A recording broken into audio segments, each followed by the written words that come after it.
Hey you guys, it is Ninfa, and I told you I was gonna come on live to talk to you about, your why and turn it into a vision, but I got distracted. You know when you have good intentions and then you start watching a Netflix series called Selena, and then you're just watching it for the next several hours? That was me right there. So I apologize I didn't come on here earlier, but my name is Ninfa Lear, and I help people live quality lives by helping them create positive, healthy habits in their day. All right, so we're going to talk today about, hey Mandy, how are you, girl? It's been forever. So today we're going to talk about that from the book. I like to just call TMF. I'm like shortening it out, but it's Time, Money, Freedom, and we are on chapter 3. So, when you hear the saying, you have the why that makes you cry, right? And that's always well and good. And the one thing wrong about that why, first let's talk about this. You usually have to have a why to be successful in something. Usually that's the reason why people start something, because they have a why. They have something they want to accomplish. And so whatever they're trying to go for to maybe make that extra money or be successful in that area, they have to have a why to do that. And usually people say you have to have a why that makes you cry. Well, the problem with that is that when you go out and you tell people your why, and you go like, oh, I'm doing this because I want to bring my husband home, right, from work. Let's just say that's what you're doing. And people are like, oh my gosh, it's so great. Get on it, girl. I'm so excited for you. Woohoo, right?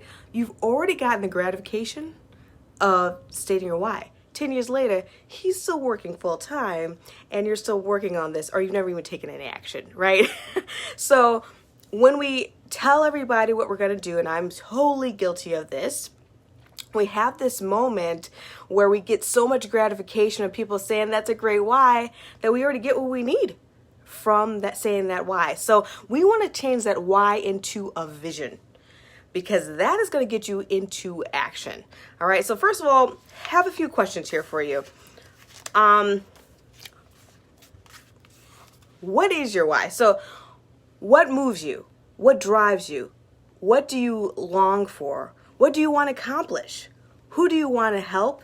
And what do you want for your legacy, right? So answer some of those questions. That's the number one thing. You want to answer those questions and figure out what do you even want? And figure out why you want to do that.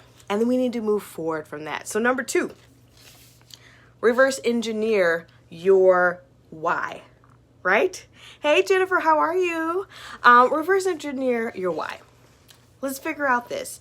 And the thing about it is that when you start to elaborate on your why and figure out, okay, how am I going to get there?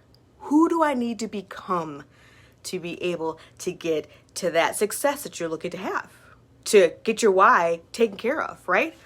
And so what you should be saying is, I want to become the person that retires my husband, right? And when you say that, it triggers, okay, what should I do? Well, thank you, Jennifer. You look fabulous too, girl. But yeah, so what do you do? Who do you need to become to actually make that happen, right? So when you actually say, I want to become the person that has my husband come home from working, what do you need to do? What do you need to become? And that gets your mind into thinking into action. Right? So why that makes you cry doesn't always get you into action. It just gives you a nice pat on the back. But if you rephrase it as, I want to become the person that da-da-da-da-da for that why, then you have to get into action. That's when the reverse engineering comes. Okay, now that I figured out, okay, I want to retire my husband, how am I going to do that? And you're usually going to have to start with something small. Sometimes it's just really small, like, I want to retire my husband. Maybe it's just, first becoming debt free, or, paying off your house or whatever it is. So accomplish that goal. So a long-term goal is to get your husband home, but there's all these little things to do before that, right? So once you set out to accomplish that, let's say you're going to pay out your home, and that's going to really help because he doesn't have to pay that mortgage anymore. Or maybe just taxes, right? Okay, great. If I do that, that's one step closer for him to come home. So you have to work on that. You have to break that down in order to accomplish that as well, right? Okay, now I'm going to have to sell something. And that actually brings you to number 3. the low-hanging fruit on actually accomplishing or getting the finances or finding a place to actually do this. So, meaning this. Are you going to go into sales? Are you going to be or start coaching? Are you going to be marketing or teaching something?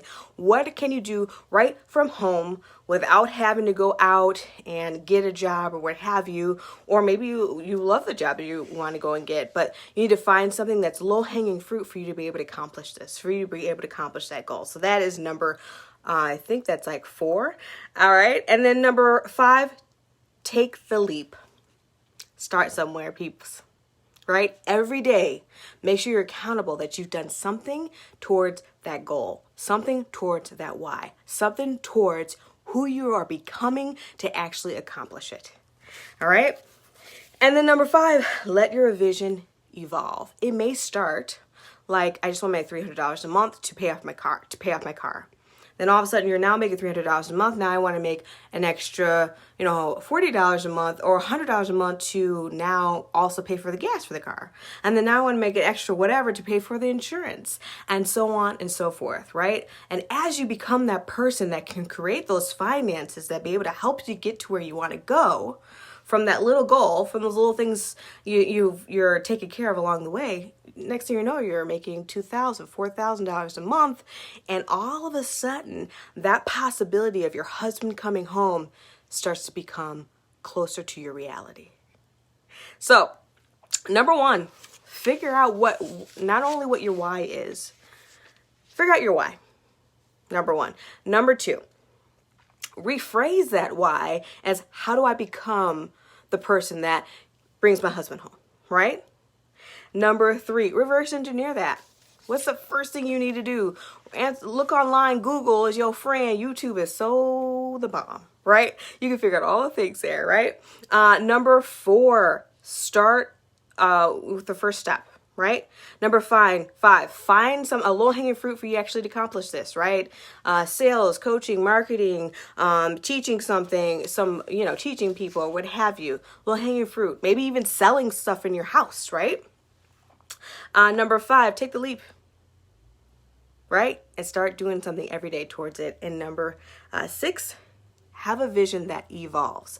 It starts out with one thing and then builds onto that and builds onto that, and all of a sudden you're now accomplishing that goal. So that is it, you guys. I actually have the 6 actual action steps for you actually to do this. If you want it, message me and I'll be happy to give that to you. You can even put you can even put below, hey, I want those 6 tips or 6 action steps, and I'll give that to you. Talk to you guys later. Bye.